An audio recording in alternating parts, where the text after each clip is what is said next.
عبدالناویل ہمالیہ قسط نمبر 143۔ جیکارڈ نے اپنی شاندار رہائش گاہ میں اپنے معزز مہمانوں کا استقبال کیا تھا۔ ایڈنا ڈمپل کی شخصیت سے وہ بہت متاثر تھا۔ ویسے بھی چالاک آدمی تھا، بے شمار ہنگامے پھیلا رکھے تھے۔ اس نے اپنی زندگی میں انہیں کو زندگی سمجھتا تھا، مزید ہنگاموں کا شوقین تھا۔ ایک ایسی عورت جو بے مثال حیثیت کی مالک تھی، اگر اس کے کچھ معاملات میں شریک ہو جاتی تو وہ اس سے بہت سے کام لے سکتا تھا۔ وہ جانتا تھا کہ ایڈنا ڈمپل بڑے اعلیٰ پائے کی عورت ہے اور اسے ساتھی بنانے میں فائدے ہی فائدے ہیں۔ جیکارڈ یہ بھی جانتا تھا کہ تنظیم کے حوالے سے وہ ڈمپل کو بلیک میل بھی کر سکتا ہے۔ ایڈنا نے ہر چند کے اس پر اعتماد کیا تھا اور وہ اس کے اعتماد کو دھوکہ نہیں دینا چاہتا تھا، لیکن اگر ایڈنا ڈمپل اس کے مفادات کے لیے کام کرنے سے انکار کر دیتی تو پھر تنظیم کا سہارا لیا جا سکتا تھا۔ یعنی یہ کہ وہ ایڈنا ڈمپل کو اپنے کام کے لیے کہہ کر مجبور کر سکتا تھا کہ اگر وہ اس کے مقاصد کی تکمیل پر راضی نہ ہوئی تو اس کے بارے میں تنظیم کو اطلاع دے دی جائے گی۔ شیران اس وقت ایک شاندار لباس میں ملبوس تھا اور ایڈنا بھی ایک انتہائی جدید طرز کا لباس پہنے ہوئے تھی۔ دونوں شاندار کار سے نیچے اترے تو جیکارڈ نے آگے بڑھ کر بڑے پرجوش انداز میں ان کا استقبال کیا۔ اس نے مسکراتے ہوئے ایڈنا ڈمپل اور پھر شیران سے ہاتھ ملایا اور معزز مہمانوں کو لے کر اندر داخل ہو گیا۔ شیران اس کی شاندار کوٹھی کو دیکھ رہا تھا جو بے مثال تھی۔ وہ یہاں موجود لوگوں کا بھی جائزہ لے چکا تھا۔ یہاں زیادہ تر خطرناک چہرے ہی نظر آ رہے تھے۔ یہ سب مقامی یعنی امریکی ہی تھے، لیکن ان کی شکل اور شخصیتوں سے اندازہ ہوتا تھا کہ وہ سب جرائم پیشہ انسان ہیں۔ شیران اپنے طور پر یہاں کا اچھی طرح سے جائزہ لے رہا تھا۔ مارلینو کا مشن ایک بار پھر اس کے ذہن میں تازہ ہو گیا تھا اور وہ اپنا یہ فرض آج بھی انجام دینے کے لیے کمر بستہ تھا۔ یہ حقیقت تھی کہ طویل عرصہ گزر جانے کے بعد مارلینو اس کے ذہن سے نکل چکا تھا، لیکن اب جب کہ مارلینو کا مفاد اس کے سامنے آیا تو وہ اسے پوری طرح سے یاد آ گیا۔ مارلینو سے کتنا بھی دور رہے، لیکن مارلینو کی شخصیت اس کی ذات پر اس طرح سے انداز ہوئی تھی کہ وہ بھی اسے فراموش نہیں کر سکتا تھا۔ جیکارڈ نے ان کی انتہائی خاطر مدارت کی۔ لنچ پر ان تینوں کے سوا کوئی نہیں تھا، حالانکہ ایک عظیم الشان میز لگی ہوئی تھی۔ جیکارڈ نے مسکراتے ہوئے کہا، میں اپنے معزز مہمانوں کے اعزاز میں یہاں کے بڑے بڑے لوگوں کو دعوت دے سکتا تھا، لیکن میں جانتا ہوں کہ کماری کیلاشی کس حیثیت کی مالک ہے۔ اس کے ساتھ بیٹھنے والوں کو بھی اتنا ہی اعلیٰ ہونا چاہیے جتنی وہ خود ہے۔ مسٹر جیکارڈ، آپ نے میری جس انداز میں عزت افزائی کی ہے، میں اس کے لیے آپ کی بے حد شکر گزار ہوں۔ آپ نے اپنے شوہر کا مکمل تعارف نہیں کروایا، کماری کیلاشی۔ دلچسپ بات یہ ہے کہ میں انہیں صرف آپ کے شوہر کے حیثیت سے جانتا ہوں، مجھے ان کا اصلی نام تک معلوم نہیں ہے۔ اوہ، یہ شیران ہے، شیران سلامن، ایڈنا نے جواب دیا۔ نہ جانے کیوں جیکارڈ کے ذہن میں ایک ہلکی سی کلک ہوئی۔ کوئی چیز اس کے ذہن سے ٹکرائی تھی۔ یہ نام اس نے پہلے بھی سنا تھا، اس نے سوچا، لیکن کہاں سنا ہے؟ یہ بات اس کے ذہن میں نہیں آئی تھی۔ Good, very good. مسٹر شیران، آپ کا تعلق بھی ہندوستان ہی سے ہے؟ نہیں، میں پہاڑوں کا رہنے والا ہوں۔ خوب، کیا نام ہے آپ کے علاقے کا؟ جیکارڈ نے مسکراتے پوچھا۔ میری بستی کا نام ترابزان ہے، ایک پہاڑی قبیلہ جہاں کی روایات آج بھی اس کی شان کا اعلان کرتی ہیں۔ خوب خوب۔ ویسے مسٹر شیران، آپ نے اپنی زندگی انہی پہاڑوں میں گزاری ہے یا جدید دنیا سے بھی آپ کا رابطہ رہا ہے؟ ابتدا پہاڑوں ہی میں کی تھی، ایک خاص عمر تک پہاڑوں میں رہا اور اس کے بعد وہاں سے نکل آیا۔ اس کی بنیاد ایک دیرینہ دشمنی تھی اور اس کے بعد میں نے اپنی زندگی مختلف مراحل میں گزاری، لیکن زندگی کا اختتام کماری کیلاشی کے دروازے پر آ کر ہوا۔ کیسی باتیں کرتے ہوئے شیران، میرے پاس آنے کے بعد تو صحیح معنوں میں زندگی کا آغاز ہوا ہے۔ تم اس آغاز کو اختتام کہتے ہو؟ میں نے اپنی زندگی کو 2 حصوں میں تقسیم کر دیا تھا کیلاشی۔ پہلے حصے کا اختتام ہو چکا ہے اور اب میری زندگی کا نیا دور شروع ہوا ہے جو میرے لیے انتہائی قابل سکون اور باعث دلکشی ہے، شیران نے جواب دیا۔ جیکارڈ ہنسنے لگا تھا، لیکن اس کا ذہن اب بھی اسی میں سوچ میں ڈوبا ہوا تھا۔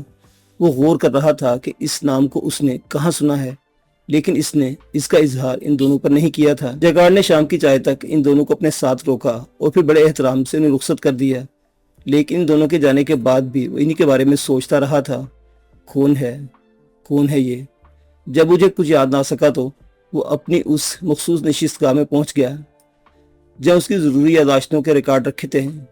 اس نے یادداشتوں کی ان فائلوں کی تلاش شروع کر دی اور اس کام میں اس سے رات ہو گئی، لیکن کوئی ایسی چیز نہیں مل سکی جس سے شیران کا نام اس کی نگاہوں کے سامنے واضح ہوتا ہے۔ ریکارڈ میں اس میں ساتھیوں کے نام بھی نظر آئے تھے جن کے ساتھ وہ پوری دنیا میں مشترکہ طور پر بزنس کرتا تھا۔ ان ساتھیوں میں سے چند ساتھی بچھڑ چکے تھے، یعنی ڈاکٹر بریٹو اور ہینڈرک۔ باقی تمام ابھی وہ اتنا ہی سوچ پایا تھا کہ دفعتاً اس کے ذہن میں کھٹ سے ایک آواز آئی۔ اسے شیران کا نام یاد آ گیا تھا، بادشاہ خان۔ بادشاہ خان بھی تو اسی کا ساتھی ہے، اور بادشاہ خان نے کئی سال پہلے ایک بار ان سب کو بینکاک میں جمع کیا تھا۔ بینکاک میں اس نے اپنے تمام ساتھیوں کے سامنے شیران کا نام پیش کیا تھا اور کہا تھا